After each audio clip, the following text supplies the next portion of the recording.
Bojack Horseman Season 5, Episode 6, Free Churro contains a 22-minute, 20-second monologue. No show should have that much talking. TV is a visual medium. Now, before you rage quit this video from having your knickers twisted too far into a tizzy, those are not my words or thoughts on what I consider to be one of the best episodes in the series. Those are Bojack's own words. At the time of speaking, they are being said to Princess Carolyn, and are in reference to Filbert, the show Bojack is headlining this season. But just as important as the words themselves is when they are spoken.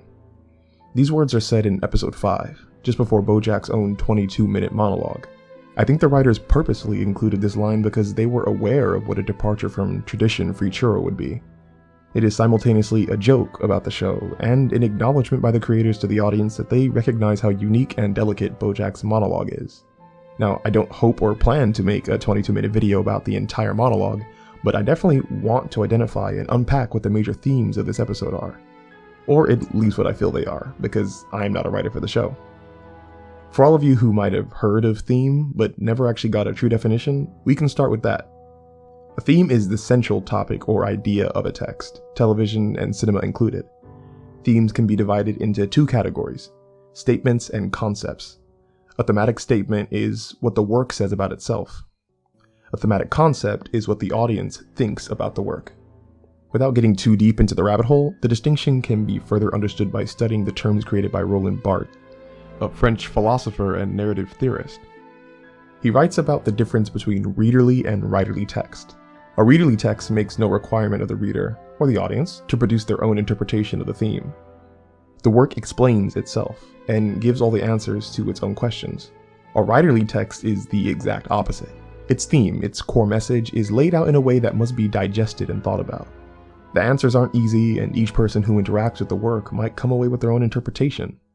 The audience becomes a writer for the text, because each person's opinion is valid. Bojack Horseman as a show steeps itself in thriving to be a part of the writerly category, and Free Churro is no different.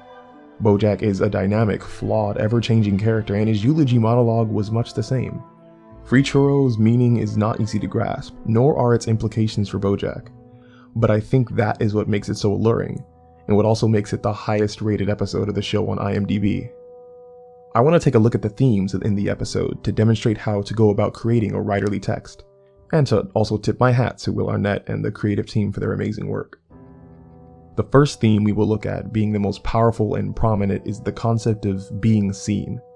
It is so central to the episode that it actually is used to create the framework of a typical story structure: introduction, conflict, and resolution.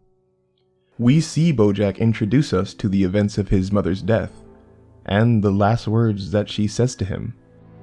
I was in the hospital with her those last moments, and they were truly horrifying, full of nonsensical screams and cries. But there was this moment, this one instant of strange calm, where she looked in my direction and said, "I see you." It's the last thing she said to me. I see you.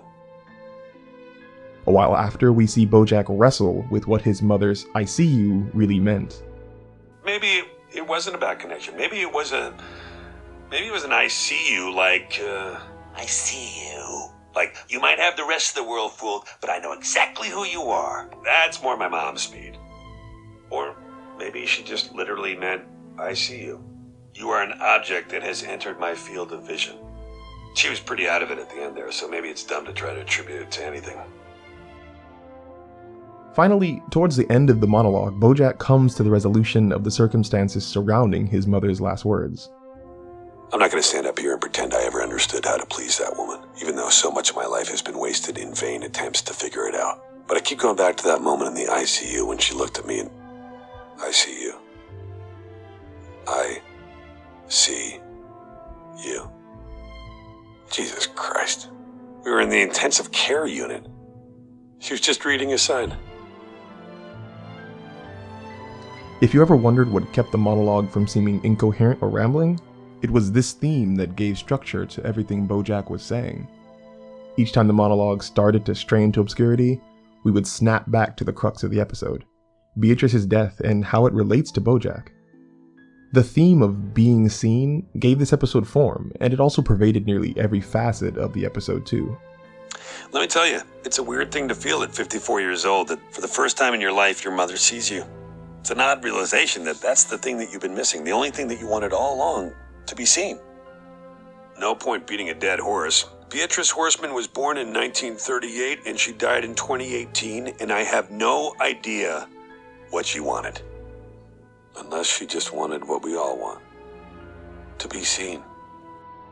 What Bojack wants from his mother, and really from life, can't be stated any more bluntly than that. Being seen as a person is one of the most important things in Bojack's life. It is a validation for him. In this episode, we see him uninterrupted for 22 minutes.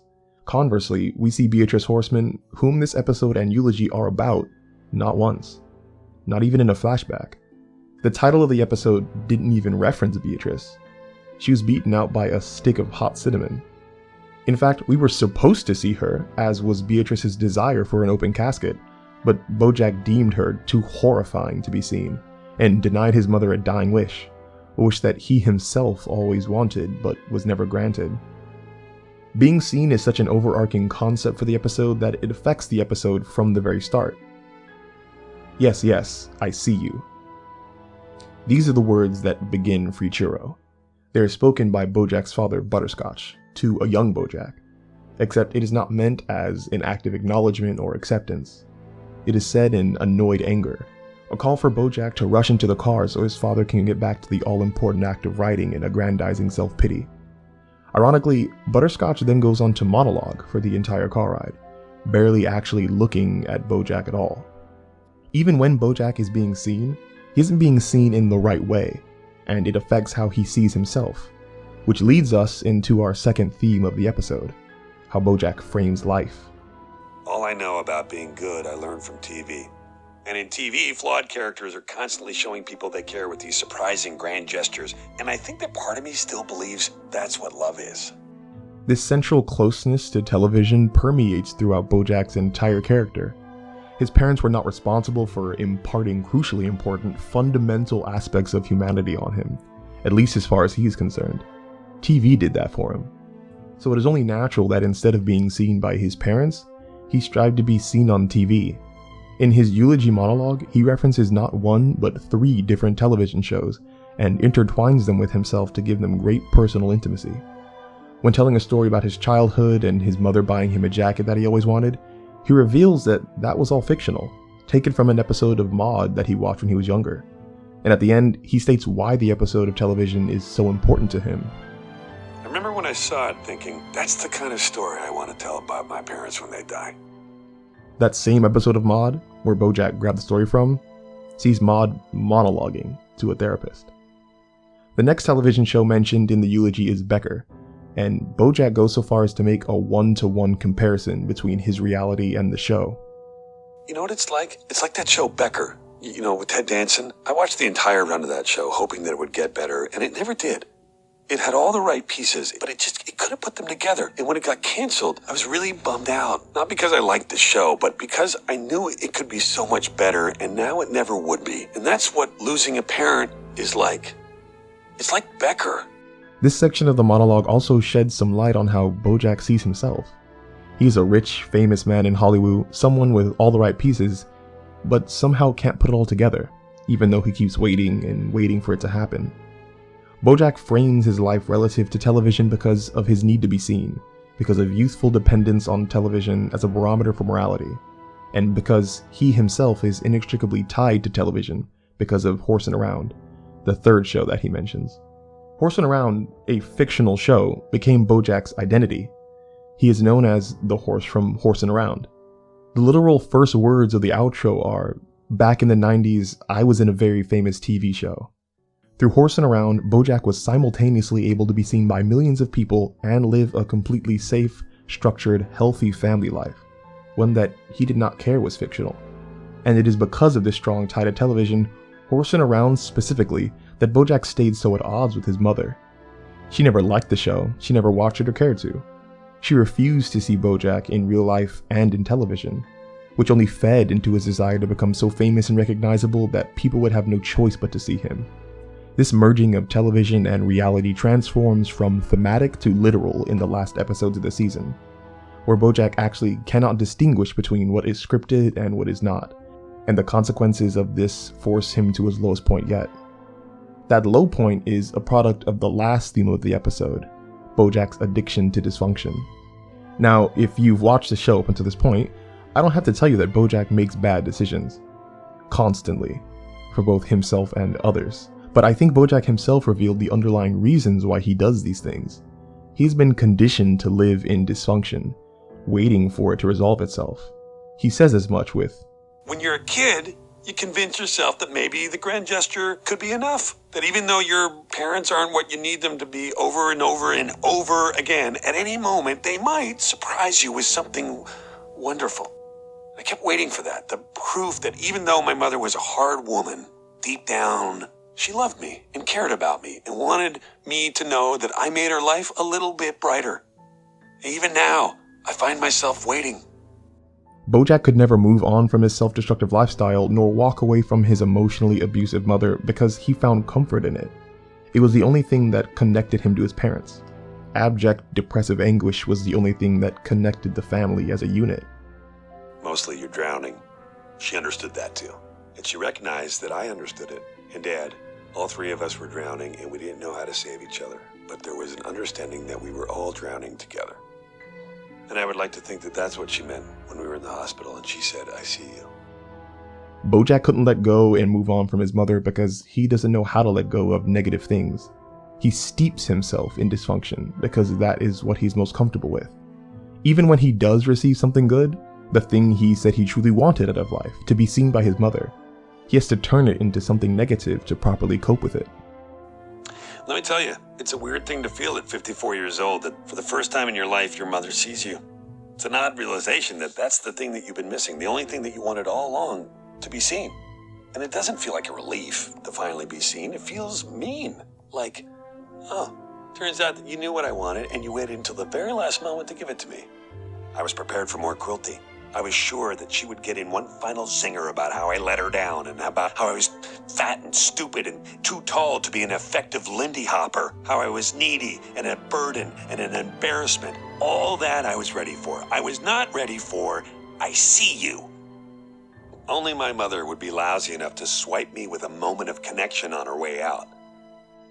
And do you remember how I said Bojack's identity became inseparable from horsing around? That show allowed him to exist in an environment with a completely dependable supply of dysfunction. Bojack himself says it in the eulogy.